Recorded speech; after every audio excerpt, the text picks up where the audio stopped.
Mga igsoon, maayong buntag kanatong tanan. Karong adlaw, Pitsa 21, adlawng Martes.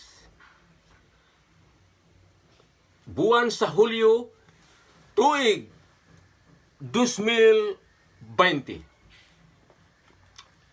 Mga igsoon, angay natong timan-an kung unsa ka-epektibo, unsa ka-importante ang atong panahon karon.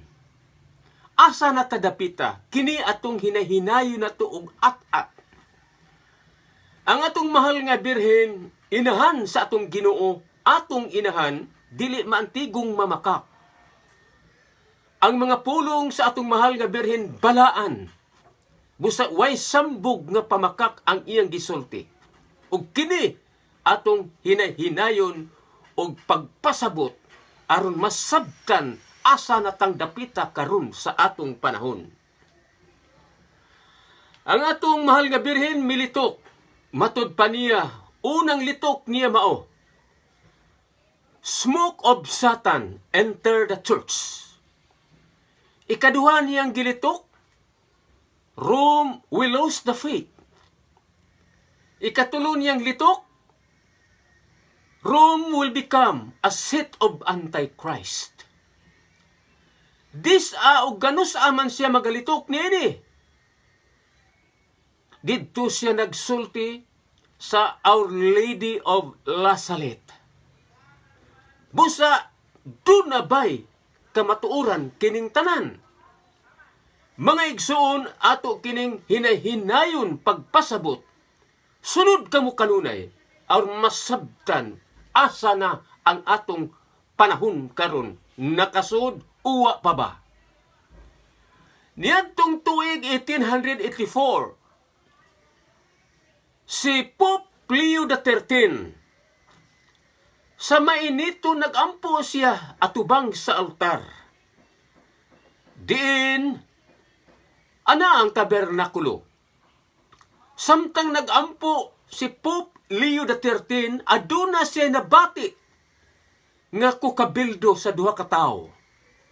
Ang usa ka tawo daw tantalita ang tingog.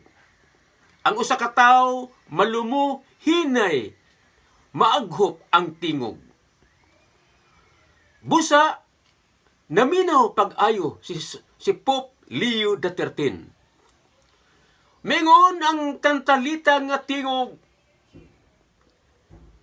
ihatag mo kanako tagae kog 75 years to 100 years. Akong birahon nako ang imong katawhan nga nagduma sa imong simbahan. Mingon ang tingog nga malumo, way lain kundili ang atong Ginoo kadto. Mingon, sulayi akong ihatag nimo ang kagahuman. Sama sa nahitabo sa panahon ni Job, misuroy si Satanas sa kalangitan, ug unya gihatag ang kagahuman sa Dios ngadto ni Satanas aron maila kung unsa kalig-on si Job sa pag-alagad sa Dios. Busa niadtong tiga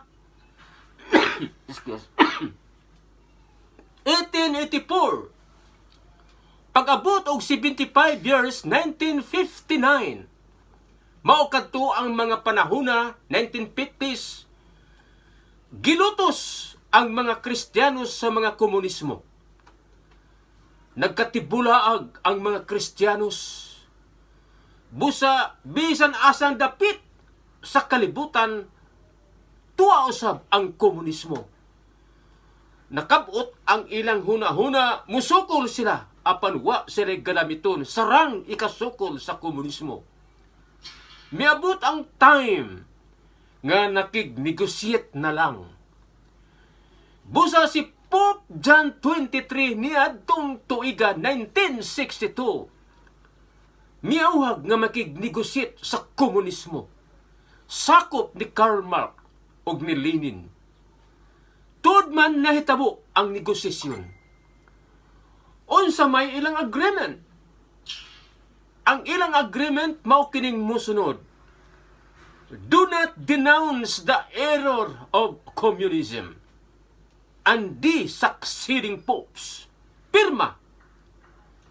Sunod, unsa man, do not proclaim the truth of the Catholic Church.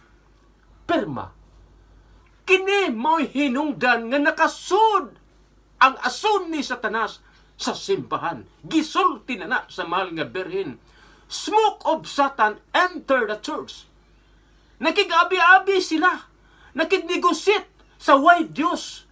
Ang simbahan, ang komunismo, atheist, white Diyos. Nakig-negosyate. Resulta, ang asun ni Satanas nakasud sa simbahan. Unsa may mga agreement, do not denounce the error of communism. Naibaw ang komunismo nga dakong sayop alang sa simbahang Katoliko. Unsay uban, do not proclaim the truth of the Catholic Church. Ang atong mahal nga inahan ni atong 1917 nagpakita sa tulo ka mga bata.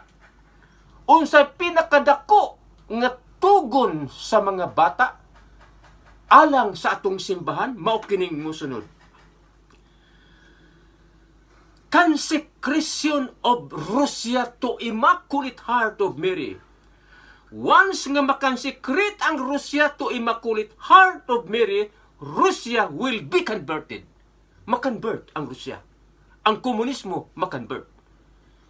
And the period of peace given to the world. Ihatag ang once nga makansecrate ang Russia,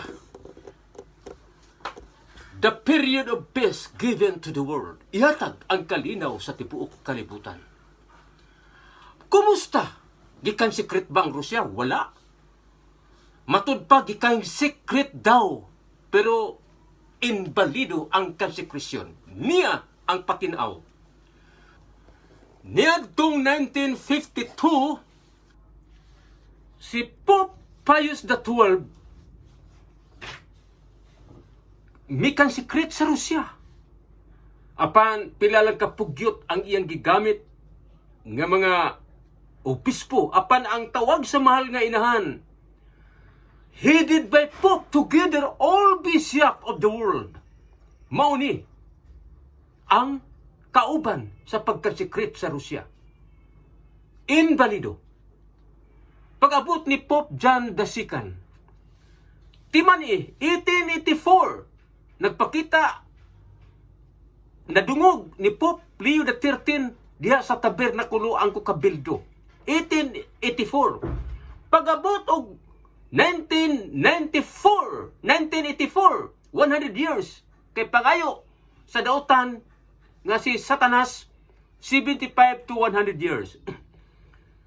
Pag-abot sa 1984, 100 years, gikan secret ni Pope John II, uban sa tanan gyud nga obispo tibuok kalibutan.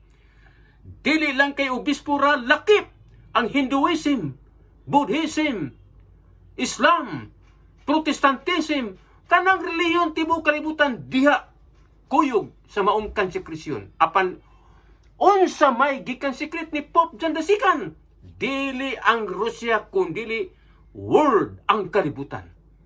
Invalido gihapon. Nganuman, dili ang world unsa may gihimo ni Pope John II, ecumenical mass. Misa alang sa kinatibukan tanang katawhan tibuok kalibutan sa way pagpihig kung unsay bulok sa imong pagtuo. Unsay sulti sa atong Ginoo, ang mutuo lang kanako. Makabaton og kinabuhi apan katong dili mutuo ngadto sa kanaglagan sa impierno. San Pablo nagpamatuod niini Galacia 1:8, bisan ang anghel sa langit manaog lahi sa among giwali tungluhan ninyo. Busa dakong balisong ang gibuhat sa Santo Papa. Tuod man siya dako sa atong simbahan.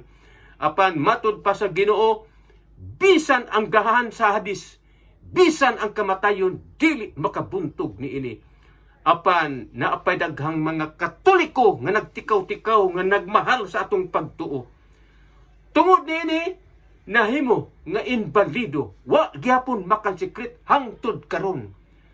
Subo panandungon karong umaabot nga Septembre, iproklamar na, ideklarar na sa atong halangdong Santo Papa Pope Francis ang one world religion. Usa ka dako nga insulto sa atong simbahang Katoliko, insulto sa atong Ginoong Hesus nga nagtukod og simbahan, pulihan ug dili na Katoliko ang ngan sa maong reliyon tibok kalibutan. Unsa man Krislam, mga igsuon, hinuktukan nato kini sa makadagan. Karong Septembre, ilusad ka na. Krislam, dili na Katoliko. Daghan pa kong igsusulti mga igsuon, apan miabot ang panahon sa sunod puhon magkita lang ta, sumpaya nato kini kay daghan pa kita. Angay natong masayran karon sa tibuok kalibutan nga wa nato masayri. Daghang salamat. Maayong udto ka natong tanan, puhon magkita arta gihapon. Salamat kaayo.